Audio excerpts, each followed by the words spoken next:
Hello friends, welcome to my channel HS Bari. Friend, today in this video I will show you how you can use your YouTube as a music player in your Redmi mobile phone.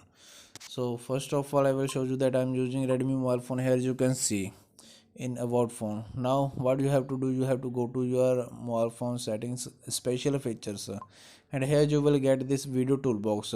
Basically you have to find out where is video toolbox in your mobile phone. So I am enable this video toolbox from here and enabling this shortcut here, and now I have to select this one video, one app, YouTube, from this manage video apps. Here you have to select the YouTube because we are going to play YouTube as a music player. Now I am going to YouTube. Here here what you have to do, you will get one thick line which is very thick. You cannot see if you are not concentrating on that. Here that line is here. If I am clicking on this line, this video toolbox is open. Now what I have to do, you have to do just video, select these options.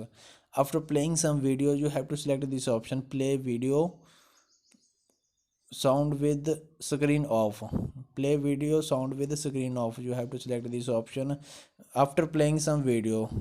After that what happens, your screen will goes off and your video is continue background in background. So hope friend this video is helpful for you. If this is helpful, don't forget to subscribe my channel. Thanks for watching. Bye bye.